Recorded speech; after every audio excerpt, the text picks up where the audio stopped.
बोला था वो पड़ा। हाँ बम्पर भी पड़ा हुआ जो जुबैर कह रहा था फॉर्च्यूनर में लगाने डाले में। जुबैर ये वीडियो देख रहे हो तो अकाउंट में पैसे भेजो तो सब काम हम करवाते हैं। अस्सलाम वालेकुम, मैं हर बात आप देख रहे बस लाइट स्टूडियो। तो अभी हम यहाँ पर आए गाड़ी का काम करवाने के लिए, फ्लोर नीचे डलवाने के लिए आए हुए हैं क्योंकि नीचे एक दिन कोई नहीं लगा हुआ फॉर्च्यूनर पे, तो ये एक दिन यहाँ पर लगवाने के लिए आए हुए हैं हम। जी उस्मान बताएं। तो वो दुबई जो आगे वाला बम्पर बोला था वो पड़ा। हाँ बम्पर भी पड़ा हुआ जो जुबैर कह रहा था फॉर्च्यूनर में लगाने डाले में। फॉर्च्यूनर में डाले में नहीं। फॉर्च्यूनर में डाले वाले की है। डाले वाले भी हैं यहाँ पर देखो बम्पर। और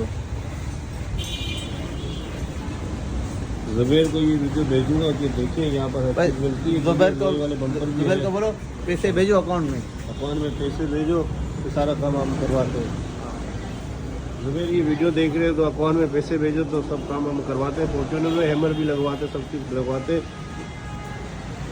तो ये खालिद बिन वली रोड पे हम आए हुए हैं फॉर्च्यूनर का काम करवाने के लिए। यहाँ पर हर चीज़ मिलती है, यहाँ पर आपको हर गाड़ी का सामान मिलेगा, ये से लेकर आल्टो तक हर चीज़ मिलेगा यहाँ पर आपको। तो ये मेरा मिनी ब्लॉग आपको अच्छा लगा हो तो कमेंट लाइक शेयर लाजमी करना। मैं ऐसे ही मिनी ब्लॉग बना रहा हूँ, तुम लोगों की सपोर्ट की ज़रूरत है। कमेंट लाइक शेयर करें लाजमी। खालिद बिन वली रोड है, जितनी सपोर्ट करोगे इंशाल्लाह इतनी अच्छी वीडियो मैं बनाऊँगा।